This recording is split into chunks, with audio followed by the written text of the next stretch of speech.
I've never hunted. Well, I have to be honest with you. Up to a couple months ago, I've never owned a gun. A good friend bought me a lever-action Winchester and a 45 single shot. And he did it because he knew I used to love to watch Bonanza and Gunsmoke and Rifleman, and this idea of cowboy shooting seemed kind of fun, but I never was that much interested in the Second Amendment of the U.S. Constitution. I never thought much about it. And once that tragedy on the East Coast occurred, I started to think about it. Why did they adopt an amendment in the first 10, actually the first 12 amendments were proposed, the first 10 were ratified. Why did the Second Amendment stand alone? Why was it an integral part of the first 10 amendments? And being an attorney, I thought, I want to find out. I want to research it. And I didn't spend a lot of time on it, but the little research I did do, it became apparently clear to me that, first of all, the Second Amendment of the U.S. Constitution had nothing to do with hunting. The colonists during the time all hunted. As a fact, most of the meat on their tables were hand-slaughtered pigs, chickens, some sheep, and then rarely cattle for beef because they needed it for dairy products. In the very rural parts of the country, they hunted to put venison on the table. They didn't even think about hunting when they commanded the adoption of the Second Amendment as part of the colonies willing to buy into a federal government. I looked further, and it became apparent to me it wasn't about recreational shooting. Good Lord, they couldn't afford it. Ammunition is expensive, it's difficult to manufacture. And many of you may not agree with this, but it didn't have a whole lot to do with personal defense either. It was understood through Anglo-Saxon law, clear back well before the 1400th century, that a person had the right to repel lethal force with lethal force. That was in the consideration. What they were worried about was the British regulars. What they were worried about was tyrannical government. What they were worried about was oppressive government. They were worried about the ability to ensure the retention of personal liberty through the retention of a free, democratic, and representative government. That was their concern. And any attorney, I don't care what his political bent is, if he goes back and researches that, it becomes clearly apparent. There's no way to argue that. That was the important part.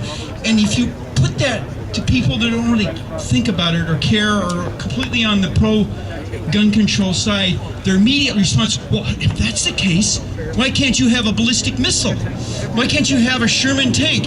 And I was dumbfounded by that because it became clearly, first of all, let's get basic. Most of those defense systems are team defense systems. An individual can't operate them. Second of all, and God forbid it ever should happen, but the Second Amendment acts as a lighthouse. And that became clear to me, and I'm no gun nut. I've never owned one until I got this lever-action Winchester. But it became clear to me that the Second Amendment was intended as a lighthouse to make sure we never have to submit to these four gentlemen on this poster up front here.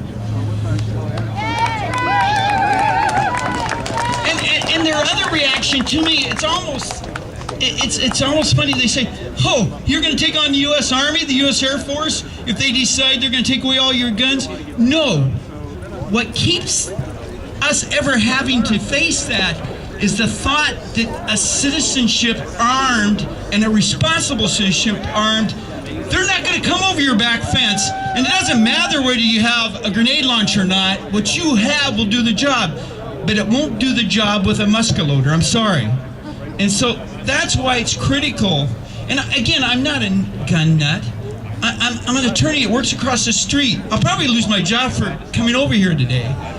But it became very clear to me in just a brief research of the adoption of the Second Amendment that was the purpose for it.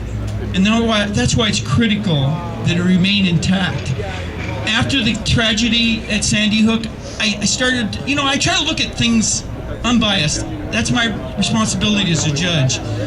And I looked at each of the proposals, And I looked at the first one, ban assault rifles, and I thought, well, what is assault rifle? My naivety, I thought they were completely automatic. You pulled the trigger and the thing unloaded itself. And I found out differently. An assault rifle, to me, is a modern day hunting rifle with a grip put on it, and a sight bar, and a grab bar. And I'm thinking, how would that have prevented that tragedy from occurring? And it became clear to me, and I've shot that rifle of mine once. And I am convinced that I could have breached the security at Sandy Hook Elementary. I could have shot 20 young children. I could have shot 6 adults, and I could have done it with that single action in that 6-shooter. The fact that that young man, deranged man, had an assault rifle didn't change the outcome there. It didn't make sense. The idea that you limit how many bullets you can put into a gun at a time, I'm not an expert, and I could load that lever action almost as fast as I can shoot it. It wouldn't have made any difference. It made no sense to me. That is such a serious event, and something that we all together have to prevent from happening again. I want serious answers. I want real answers. I don't want these proposals that won't change the outcome in the future. It angers me that people take that tack when they don't have any real results. Maybe you can convince me otherwise. Universal background checks. I work in an industry where you have registries for people that shouldn't do certain things. Perhaps a universal national registry for people that shouldn't receive guns is something that is workable. I don't know. What I don't want to see happen is a universal national registry of people that do have guns, that are responsible. That, to me, is a step towards you-know-what. So, anyway, I didn't have any intention to come over to your talk today, but I wanted you to hear from people that aren't part of your group. And this is what I found through, I believe, what was unbiased, open-minded, looking at the problem. And it became clear to me that as soon as they talk about you don't need a certain weapon to hunt, I'm thinking it has nothing to do with hunting. And really, it doesn't have a whole lot to do with personal defense. It has to do with an armed citizenry, so we never have to load ourselves on cattle cars to crack out. It became apparent to me, who's not part of your ilk, that that's what's going on. And I guess what I want you to understand too, and it became also the people I know, this may look like a light turnout, and you watch the media, they're going to make this sound like a light turnout. But people of your ilk, they're the type of people that go about their own business. They want to be left alone. For every one of you here today in the state of Washington, I am convinced there must be hundreds that aren't here that have the same strong belief and faith in the U.S. Constitution, including all of its amendments. And I would take heart in that regardless of how they may portray this outcome today, at least they're going to have to realize that somebody that isn't a gun nut and has never in his life before been a pro-Second Amendment understands what's going on. But with every right, and the U.S. Constitution does not give us rights. The Constitution was instituted by the colonists to limit the government's ability to infringe upon those rights that come from somewhere else. Now, you may believe they come from a creator, but they're inalienable. And it's critical that as we exercise those rights, that we exercise them with responsibility. And that's what I see today. I see, the emails they send us in state employment, oh, there's a Second Amendment gun rally right tonight. Be careful, the security risk people came out in droves. And I'm thinking, from what I've looked and from what I've realized, this is going to be the safest place in the state today. And I'm not here to incur your favor or applause. I like to think I'm telling it like it is. People that understand their Second Amendment rights and are responsible people.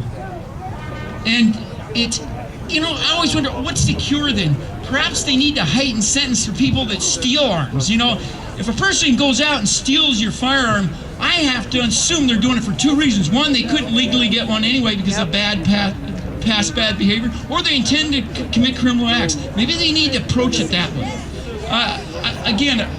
I appreciate you letting me say this. I didn't prepare this. I didn't even think. I'm on my lunch hour. I got to get back to work. I will.